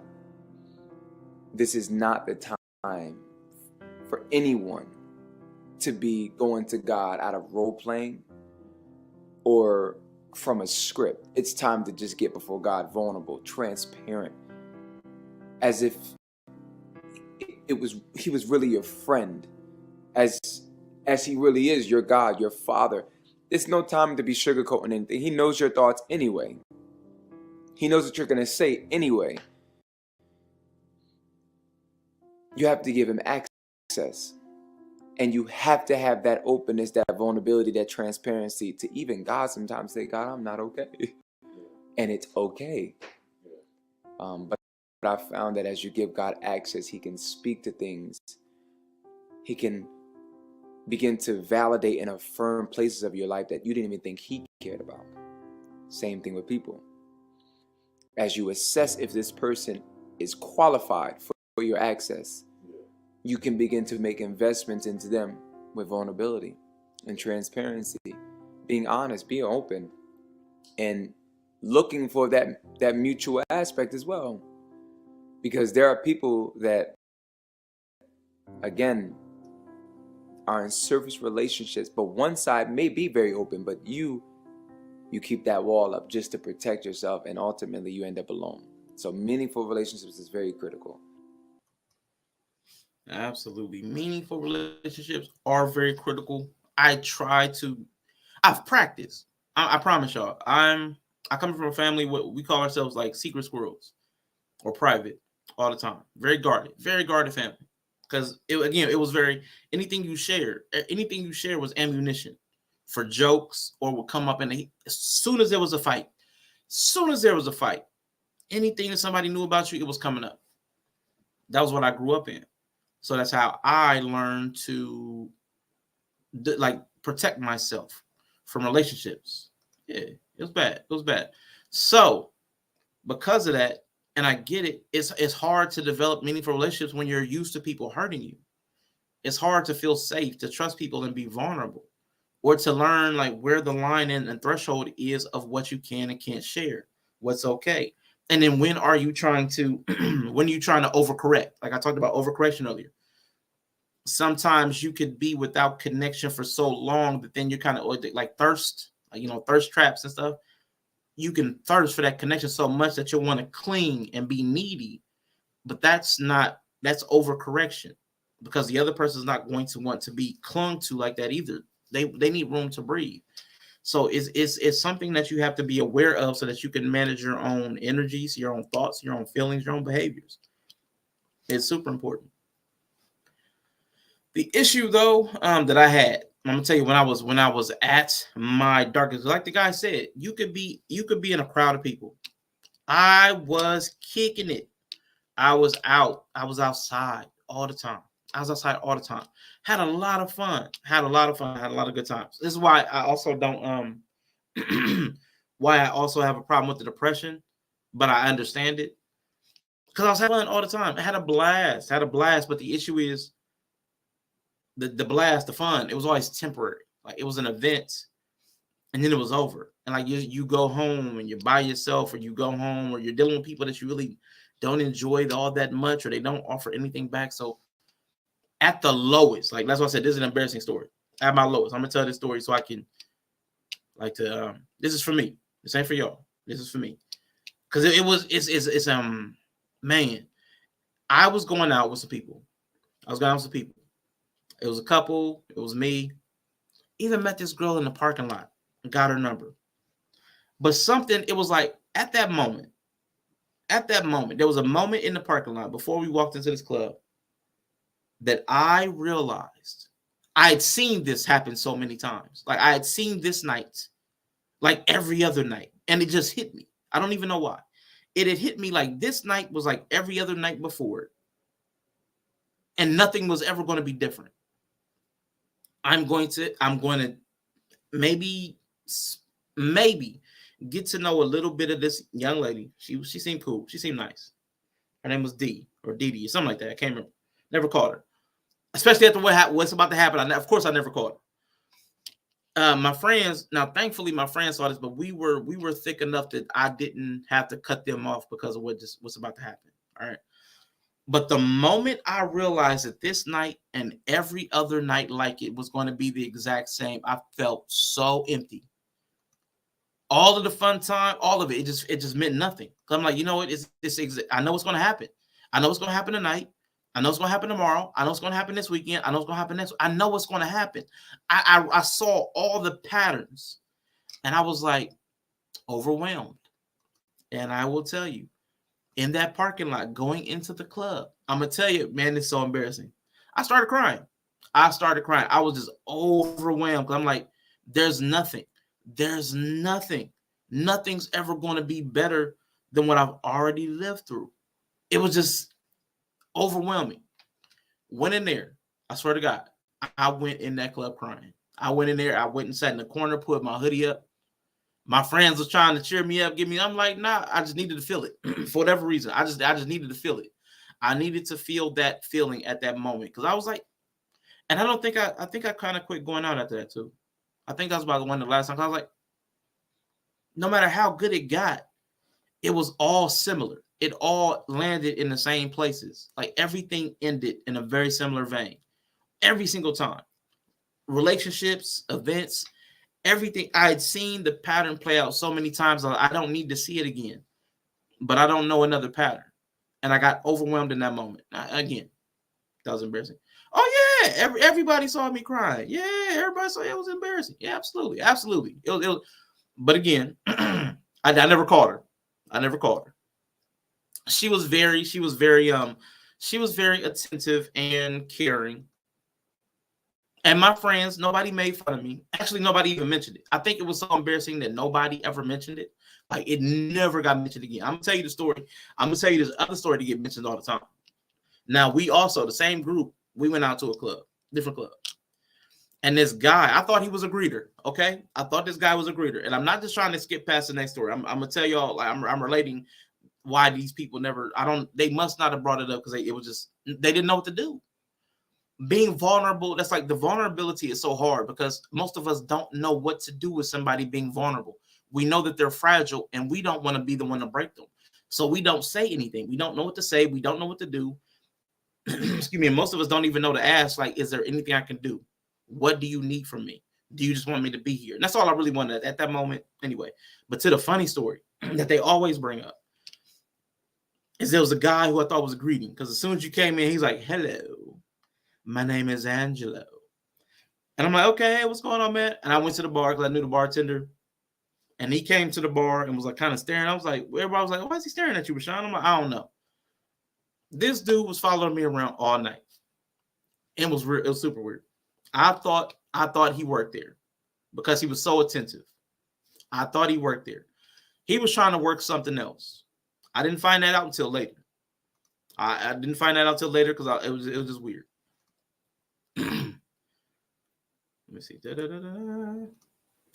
Yeah, did she offer you some tissue? No, I don't think she had tissue. Excuse me. Not give me her number and I can fuss. Why would you want to fuss at her? This was years ago. Don't worry about that. This was some time ago. This was some time. If this had happened like in the last 5 years, I wouldn't be talking about it. Trust me. I've had time to process. Did she offer you cheeks? If not, give me her number so I can fuss at her. That's my man right there. Are we sure Angelo and the parking lot woman named D aren't the same? That's messed up. That's pretty messed up. That's pretty messed up. No, Angelo, he did have a nice perm though. His hair was dripping. His hair was dripping. But yeah, it was funny. That was funny. But again, same group. They talk about that all the time. They talk about me and Angelo and like, man, don't go to the bathroom by yourself. They got the jokes on that all the time. But they never bring up the other one. Never, ever got mentioned again. I don't think they know what to do with it.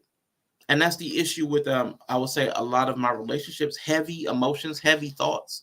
A lot of the people in my circle don't know what to do with those. Like I couldn't talk about God or my disagreements with God in the Bible around people that don't even go to church without being called the devil. So again, that's my side of the story. That's what I'm working through, being able to be vulnerable and develop relationships that are more depth, that have more meaning, have more truth to them, authenticity. That's one of the reasons when I'm on here why I try to speak as candidly as I can about certain things, and I try to tell what I really think and what I really feel, even if it's not pretty, because what's the point? Like that, I'm gonna say that moment when I like at the club, that moment to now has had such a shift because I'm like, what's the point? If everything's gonna be the same, why am I going to keep doing the same thing? Why am I going to keep hiding all the truths? Why am I going to not tell the truth? Why am I going to why keep doing the same thing? It didn't make sense. I'm not going to keep investing in relationships that go nowhere. I'm not going to keep hiding all the truth and nobody ever knows anything. It's like, so I started telling my friends too, like, man, listen, because they always want to go on trips. I'm like, listen, I'm your broke friend. All of y'all got 2 incomes because y'all married and y'all older and y'all established. I'm your broke friend. I'm not going on all these trips with you. Just get used to it. When you want to chill, you want to do something low key, boom, hit your boy up. You want to do something big and extravagant, that way. So and eventually they understood, and I think they appreciated the honesty. It's like I wasn't trying to flex and pretend and max stuff out because I wanted to hang with the cool kids. Like, nah, call me when y'all doing something uncool. Like, I ain't going to Vegas. Sorry, it's not happening. But go hang, have fun. Y'all going to Bahamas this week? Okay, cool. Go do your thing. And it took the vulnerability to be like, listen, I'm your bro friend. Sorry, I'm just not doing everything. Did you always portray yourself as and maybe even feel strong to them or not emotionally vulnerable? I don't think that. I was not emotionally available. I won't say I was anything. It wasn't about vulnerability. My emotions weren't available. People didn't know really how I felt about anything because I didn't tell them. I just wouldn't tell people how I felt. If I was pleased, if I was displeased, you really didn't know. I played everything kind of even. What's up, G? He's the guy. I'm mad he was watching. This is the guy. I was out there crying. I was in the club. And he was there. He was with me. And he was also there for Angelo. He done saw both stories. He done seen the bad, the good, and the bad. But again, it was super cool because I was not outcast. Like that's what the vulnerability got. It got people that accepted me regardless. And when I said I'm your broke friend, accepted me regardless. So that's why I have a friendship with this guy, G, who I still owe a stream to. I was telling Greg Ryan about this the other day because we were talking about Tom McDonald. And Garrett sent me a couple songs by Tom McDonald. So I actually want to break down that, but I need a couple people. I might get a Yella and a couple people to break that down because Tom McDonald got another song out that's a little interesting too. What type of therapy are you getting? So what's up, G? Good to see you. What type of therapy are you getting? Salute to the panel and chat. It's just talk therapy. He's psychotherapist, But I was listening to another guy that really is not really much of a it's not really much of a distinction. He's not a psychiatrist, but I would have to actually ask what his methodologies are. I think there's modalities. There's a bunch of nomenclature that I'm not familiar with, but for the most part, we just sat and talked for about an hour. It was super cool. I mean, he was super laid back, super chill, and asked questions that made me think, but I was also invested in trying. I actually want to figure some stuff out. So I was invested, but I know I don't know exactly what types of therapy there are. I know there's like CBT and this, that, and the other. It's like, I know there's a bunch, but I didn't even ask that question. I probably should have, but I didn't. I did not. But I will. I'm going to ask. For them, it might also be like building a rocket, launching it, and a part they thought they knew everything about breaking and not knowing where to even start to fix. Yeah, exactly. And that's the thing. That's the thing. We sometimes don't even know. Don't know what to do. Don't know what to ask. Don't know what to say. Don't know what to say. Not just like something that always breaks and having to tiptoe around it. Yeah. So if next test it doesn't break, they might not do anything to address the last failure, because if it works, don't fix it. Facts. Yeah. So I mean, that's been my process, man. I'm trying to be more vulnerable. Like, that's been my path. That's why when y'all see me on the internet, when y'all be like, he's so open, he shares so much, I'm like, that's because I was the opposite before, and it didn't serve me. It led me to a lot of unfulfilling relationships. I mean, everything was like the guy said in that clip. Everything was surface. Everything was surface. Everything was surface. Like, shoot, Garrett in the chat, I don't even think for years that he knew I had a family. Like, I don't think he knew that I had relatives. I don't think I talked about my relatives for like years. I mean, that's just how I was. No, I didn't talk about anything that was really pertinent to me. So that's how guarded I was. Y'all have never seen that side of me. But that was one of that crying at the club, that was one of the moments that shifted that dynamic, where I was like, you know what, this stuff is all empty. And it's empty because I never put anything into it. So it's interesting. Be vulnerable, but not too vulnerable. Because if Angelo pop up right now, I'm sending him. I was about to say I'm sending him to a certain channel, but that might have been a little homophobic. Because it would have been an automatic assumption of where he needed to be. So I think that's a little homophobic. It's a lot of work to build an entire persona and project it out to others. It is. It is. And it's been easier to just be honest with people. Like, no, I can't do that because it is. I don't want to do that because of this reason. And making concessions, because a relationship does require concessions. So you have to do some things you don't want to do. So, I mean, it's difficult.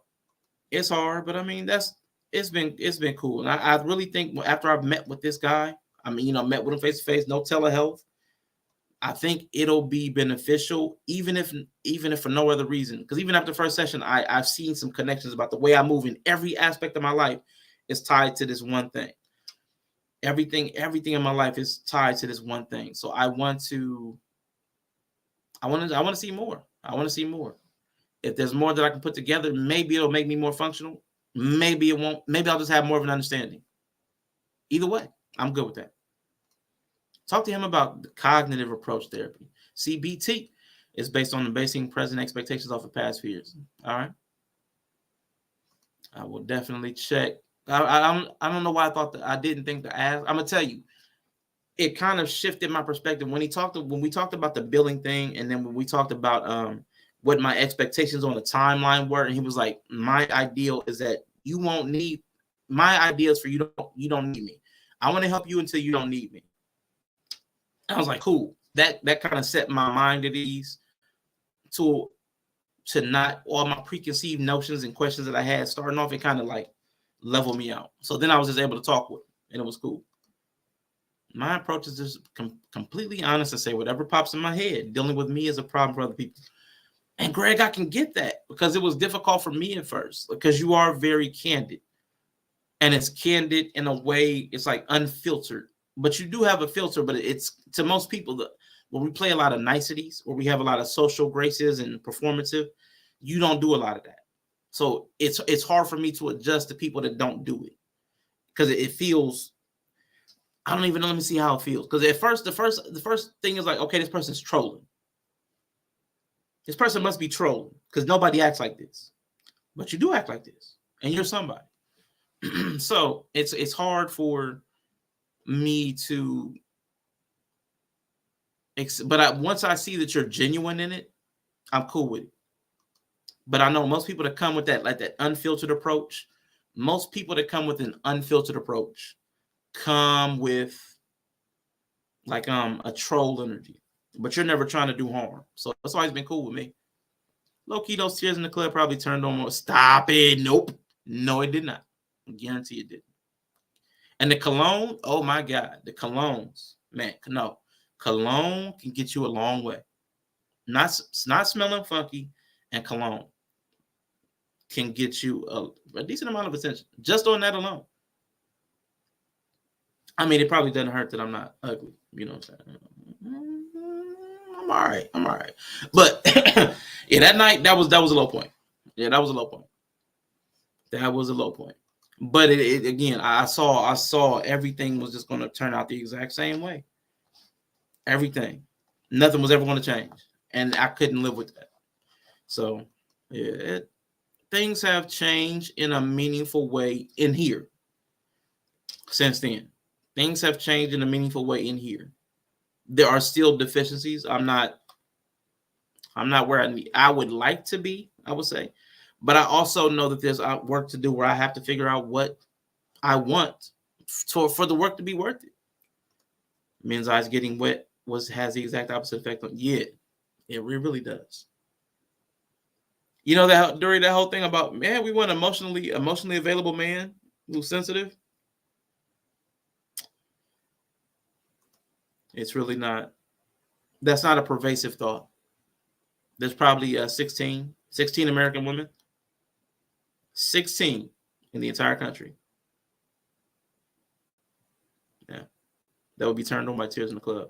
Oh my gosh, look, he's so sensitive. The music just moved him. Oh.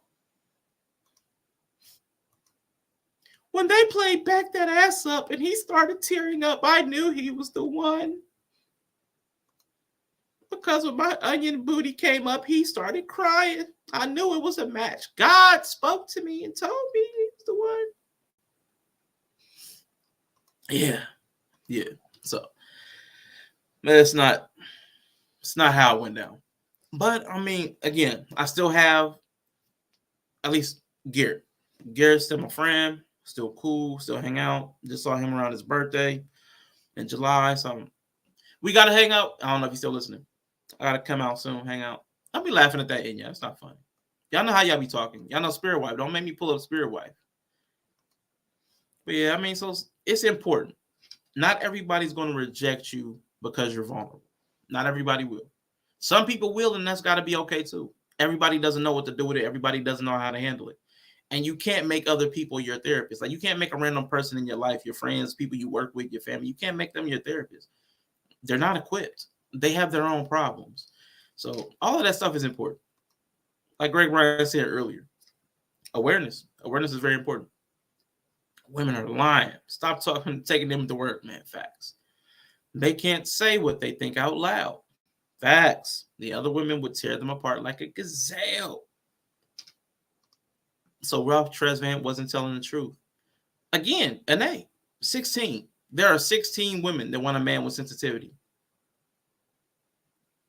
16. Oh, shoot.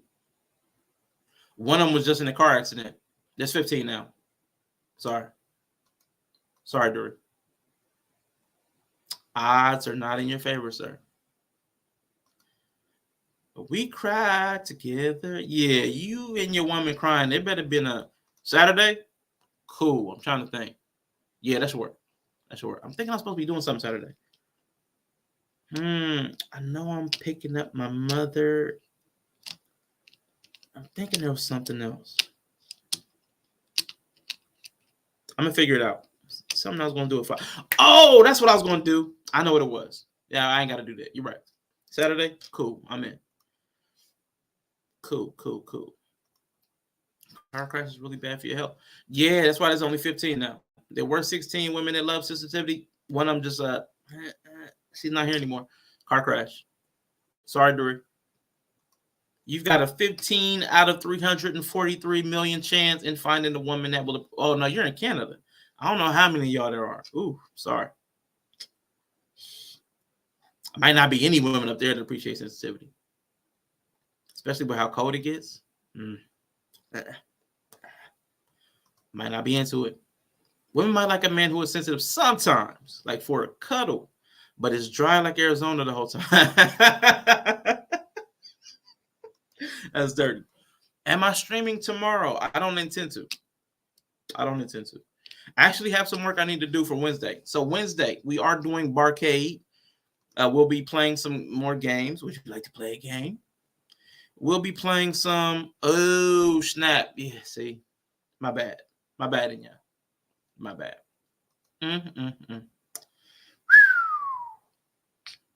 My bad. Yeah. That's on me. Are you streaming tomorrow? No. Wednesday, Barcade. Yellow's going to be having another game night. 8 p.m. Wednesday. I got to prepare for that. There's some stuff I need to make.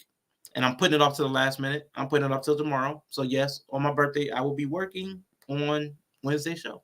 So, that's what I'm going to be doing. That's what's up. I'm all for it. So, no streaming tomorrow. I can't stand people. You know what? See, somebody just sent me a message, and they're about to get fussed out. You're not streaming for your birthday. Listen, I'm not a birthday streamer. I know, let me see, who did that? Yella did it. Bree did it. I don't think I did that last year. I'm not a big birthday streamer. I think I deserve to have the day to myself. I think I deserve, because again, that's my thing. I think I want to, I don't know. So yeah, I may pop up, and if I do, it might be on Twitch. But I really need to get this other stuff done. Maybe I'll get my work done tonight so I can stream tomorrow comfortably. But otherwise, if I got work to do, I want to get that done first. I'm not going to stream unless actually, you don't deserve that. I don't deserve a day to myself. Forget you, Nova, and the horse you rode in on. Named your girlfriend. Boom. But thank you. So yeah, if I get my work done tonight, cool. I'll try to pop up. My birthday tomorrow. You deserve a 24-hour birthday stream with no sleep. Wow. Okay. If that's how you feel, maybe I just quit streaming altogether. How about that? Is that what I deserve? How about I just quit streaming? How about that? Jerk. Nova clipped me. He clipped me doing what? What did he do, man? Nova. Anyway. So yeah, Wednesday, we'll be back. Barcade. Let us love on you tomorrow. And they, I promise you, you say the most ambiguous stuff. I don't want everybody here loving on me.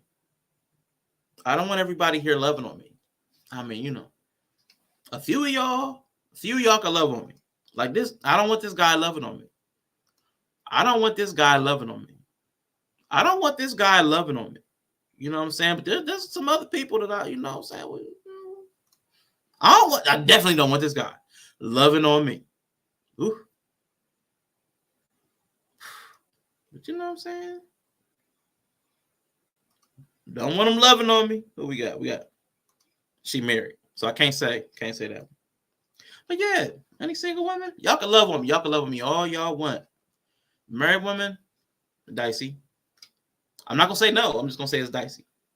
And the guys, I definitely don't want y'all loving on me. So which guy do you want loving on you?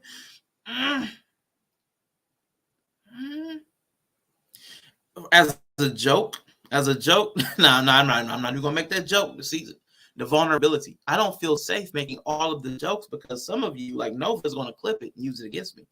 Nope. For the record, I give a top shelf 40 beer hugs. I can't stand you. Don't knock it till you try it. Nah, I don't want to try it. I'm not gonna knock it for other people. I just don't. Angelo could have been amazing. He might have been amazing. That could have been the love of my life. Who knows? I'm sorry, man. I don't want you loving on me. I don't want you loving on me, because that was the wording. That was the wording, G. Loving. I don't want you loving on me. I'm not about to love on you either. I love you. I'm not about to love on you. That terminology. Words matter. A warm set of lips is a warm set. See what I'm talking about? See, that's why. No. Nope. So listen, if I get my stuff done tonight,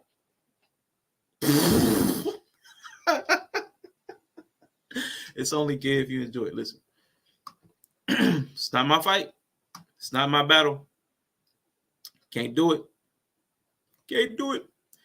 Gentlemen, I appreciate the love, but I'm going to have to pass. I'll decline. Maybe like when I'm 96, I'll be open to exploring some of that other stuff. Maybe. Let's love on each other. See? That's cool. I think Ben Franklin said something like that. So he gave you a joke. I can't stand a joke. Anyway, y'all, that was it for me. I'm not going to kill a bunch of y'all's time today. I appreciate y'all for listening. Maybe next time some of y'all can share some of y'all's experience with therapy, what y'all learned, if y'all have gone, if you're avoiding it for some reason, if you've had obstacles and just have let the obstacles overcome you. We can talk about that. But I will wait until maybe next month. Next month. My next session actually isn't for 2 Wednesdays because he has something this Wednesday. So he couldn't be there this Wednesday on the 30th. So my next session will not be until the first week of September. So sometimes, middle of September. I'll try to, give y'all an update. See if I've learned something new. Because again, that was one session and it helped connect like the way I move in a lot of areas. So I was like, yeah, that's interesting. That is interesting. So yeah. I always say Yella is the one I want to be locked in a tank with. And Rashawn is the one I'd be locked in a cell with. Yeah, well, you be safe. Yeah, I wouldn't be coming for anything. Yeah, you be safe. And now I don't want to read that the way I'm reading it. Like, why would you want to be locked in a cell with me? Maybe I'm not the one that you were worried about. Maybe I need to be worried. True, but he couldn't give a reach around. Ben Franklin couldn't give a reach around. What is wrong with you? Fine, let's overcome each other. I don't want you overcoming. I don't want you overcoming me. I don't want you loving on me, Greg. Your viewership is all I can ask for, and I think that's all I can stomach is your viewership. Yeah, I don't want you. I don't want any of the men here overcoming me. If any of the women want to overcome me, if any of the women want to love on me, cool. Y'all can overcome me all y'all want. Y'all can love on me all y'all want. But the guys, I really think we need to cap that as viewership. Greg loves Warrior. Greg loves a lot of things. I think. Fine, I'll just sit in the corner and look at it. I'll watch from the corner. Oh my God, Greg is crazy. Yeah, so guys, appreciate y'all. I mean, you all are really dope, amazing people, but no thank you. Appreciate your comments. Appreciate your well wishes. Don't want no kisses. Don't want no reach arounds. Don't want no deep massaging hugs. You know what I'm saying? If it's a hug, do the one arm and the pat. Like pat. That's it. Pat. And you out. No, none of that. None of that on the back. Mm-mm. I love anything I can run faster than. See, Craig? I'ma stop. He looks so. Nah, I'm just playing. I know y'all playing. I hope y'all playing. Thank you for being so.